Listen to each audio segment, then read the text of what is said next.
سمبھو اپنا انجینئر. یہ مسئلہ کسی شیعہ سنی کا نہیں، کیونکہ اسرائیل کو شیعہ سنی دیکھ کے نہیں اپنا اٹیک کیا اس نے. دنیا بقدر ایفرٹ ہے انجینئر صاحب، لیکن توکل بھی کوئی چیز ہے.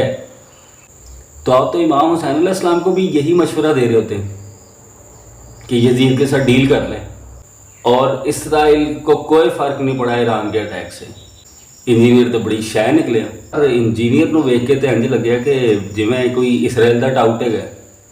حق کا ساتھ دیتے ہیں نا آپ، تو پھر اتنا تو بولیں. ہم جیسے لوگوں کو یہ بھی تو پتہ چلے گا پاکستانی میڈیا سب جھوٹ بول رہے ہیں ہمارے سے. کون ہے مجھے سمجھ نہیں آ رہا اس ٹائم پہ آپ نے یہ حرکت کر کیسے لی. یا پہ اور ہمارے نیشنل میڈیا پہ جتنی بھی نیوز آ رہی ہیں یہ سب فیک ہے. یہ آپ کو پاگل بنایا جا رہا ہے. صرف کتابی باتیں، دنیا بقدر ایفرٹ، دنیا بقدر ایفرٹ، دنیا بقدر ایفرٹ نہیں. تھوڑا سا اس بات پہ بھی غور کریں کہ اللہ تعالیٰ کی بھی مدد آتی ہے. لو سمبھو اپنا انجینئر. تو میں نے پروگرام ایک ہے مستقبل حبیب اکرم صاحب کا، اس میں حبیب اکرم صاحب، اجمل جامی اور ان کے ساتھ اکبر باجوہ، یہ تینوں انالیسس کر رہے تھے. تو اس میں جو ہے حبیب اکرم صاحب، انہوں نے بھی ایک دم سے جب بات سٹارٹ کی اس حملے کے بارے میں، جو پہلا ہی حملہ بھی اسرائیل نے کیا تھا، ابھی ایران کا ریئیکشن نہیں تھا، تو اس پہ ان کے منہ سے بھی شاید کوئی اس طرح کے الفاظ نکلے کہ بڑا ہی جیسے کوئی کامیاب حملہ ہے. اب مجھے ایگزیکٹلی الفاظ کے نہیں پتہ، لیکن انہوں نے یہ اسی طرح بات کی. لیکن آپ دیکھیں ایک پڑھا لکھا اور ایک سوچ سمجھ رکھنے والا انسان اور ایک مسلمان جو ہے وہ کس طرح سے اس کو فیل آتی ہے اندر سے کہ وہ کیا بات کر رہا ہے. جیسے ہی حبیب اکرم صاحب نے بولا یہ، اور ان کو ایسا، وہ اب دیکھیں گے آپ کو خود پتہ چلے گا، ان کو ایسا شاید اندر سے فیلنگ آئے کہ کچھ انہوں نے غلط طریقے سے بول دیا. تو ساتھ ہی انہوں نے اپنا اگلا ورڈ ان کا یہ تھا انفارچونیٹلی، یعنی انہوں نے ساتھ ہی کلیریفائی کیا کہ حملہ تو ان کا کامیاب تھا اسرائیل کا، لیکن بدقسمتی کے ساتھ، کیونکہ ان کو معلوم ہے کہ کس طرح سے بات کرنی چاہیے، کہ اپنے الفاظ کا چناؤ کیسا رکھنا چاہیے. اور ظاہر ہے کہ دلی طور پہ تمام ہی مسلمان جو ہیں وہ دکھی ہیں، اس ٹائم بہت دکھی ہیں.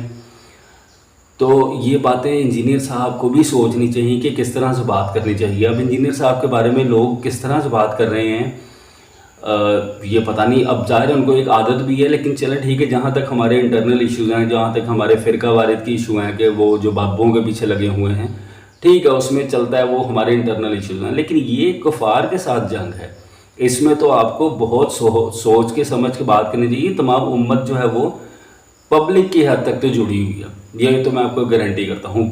میں حلفاً یہ کہتا ہوں آپ کو، جس دوست نے مجھے یہ کلپ بھیجا اور اس نے مجھے کہا کہ لو سمبھو اپنا انجینئر، تو وہ ایک کٹر اہل سنت لڑکا ہے.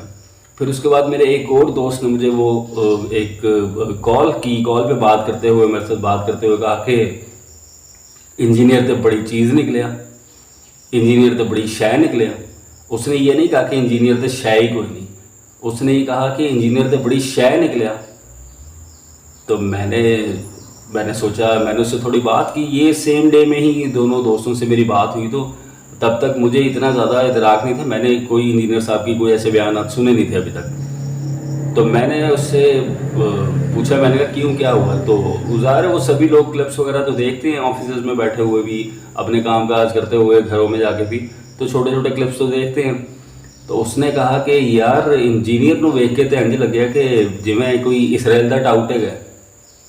تے تڑا ہی خیال ہے انجینئر اسرائیل دا ٹاؤٹ ہے؟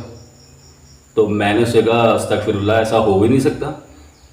تو اس نے مجھے کہا کہ یار وہ گلاں تو انج ہی کر رہا سی کہ جویں انہوں بڑا دکھ ہے گیا. اور یہ دونوں ہی اہل سنت، اور بلکہ یہ جس دوست کی بات کر رہا ہوں کہ انجینئر تے بڑی شے نکلیا، یہ تو اہل حدیث فیملی سے بلونگ کرنے والا انسان ہے. تو آپ نے کیونکہ یہ بھی کہا کہ کچھ وہابی جو ہوں گے اس ٹائم پہ وہ بڑے خوش ہوں گے، اہل حدیث مکتبہ فکر سے جو تعلق رکھنے والے لوگ ہیں وہ بڑے خوش ہوں گے کہ ایران پہ حملہ ہوا ہے، شیعوں کا ملک ہے. تو اس کا بھی میں آپ کو جواب دیتا ہوں بھائی، لیکن میں یہ بات کمپلیٹ کر لوں. تو مجھے سمجھ نہیں آ رہی کہ انجینئر صاحب آپ کو ہوا کیا ہے ایک دم سے، آپ کون ہیں؟ میں نے اسی لیے یہ تھمبنیل پہ بھی لکھا آپ کون ہیں، مجھے سمجھ نہیں آ رہا اس ٹائم پہ آپ نے یہ حرکت کر کیسے لی. اور اگر آپ کو احساس ہو جائے تو کائنڈلی اس پہ رجوع ضرور کر لیجیے گا. تو جہاں تک آپ نے یہ بات کی انجینئر صاحب کہ اہل حدیث بڑے خوش ہوں گے، وہابی بڑے خوش ہوں گے، تو میں نہیں سمجھتا ایسا بالکل بھی، کیونکہ میرے حلقہ باب میں جتنے لوگ ہیں وہ زیادہ تر وہ اہل سنت سے تعلق رکھتے ہیں اور کچھ اہل حدیث سے بھی اور کچھ دیوبند بھی ہیں. تو وہ سبھی لوگ اس میں جڑے ہوئے ہیں. کسی نے بھی ابھی تک فرقہ واریت والی بات نہیں کی. ابھی تک سبھی لوگ جو ہیں وہ تعریف کر رہے ہیں ایران کی کہ ایران نے جو جوابی کارروائی کی ہے بڑا دلیرانہ اس نے اقدام کیا اور بڑے بہادری کے ساتھ آگے بڑھا ہے. جوابی کارروائی جو کی ہے، گو کہ ایران بہت کمزور ہے اپنی ٹیکنالوجی کے لحاظ سے. اس لحاظ سے دیکھا جائے تو اپنے میزائلز ان کے پاس جس طرح کے ہیں یا ان کا ایئر اٹیک اس طرح کا نہیں ہے، یا بالکل بھی نہیں ہے. بگول آپ کے سینکشنز لگنے کے بعد وہ کچھ نہیں کر سکے. تو باتیں آپ کی ٹھیک ہیں، آپ کی باتیں کافی حد تک ٹھیک ہے، لیکن مجھے آپ پہ یہ حیرت ہے کہ میں نے آپ کی وہ 1-1.5 گھنٹے کی جو مجلس تھی وہ میں نے پوری سنی. آخر تک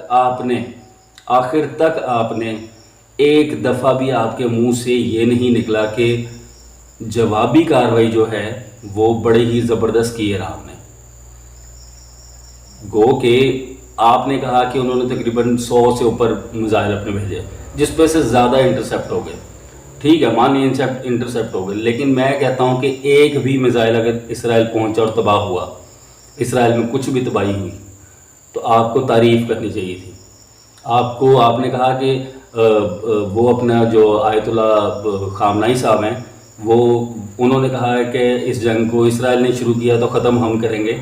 تو ظاہر ہے وہ اپنی قوم کو مرال اپ کرنے کے لیے اس طرح کے بیانات دینے پڑتے ہیں. تو آپ کو بھی ایسا بیان دینا چاہیے تھا. آپ کو بہت لوگ سنتے ہیں، بہت فالوئنگ ہے آپ کی. آپ کو جہاں کمزوریاں بتانی چاہیے، ٹھیک ہے، اب وہ اچھی بات ہے، آپ نے بتایا کہ کمزوریاں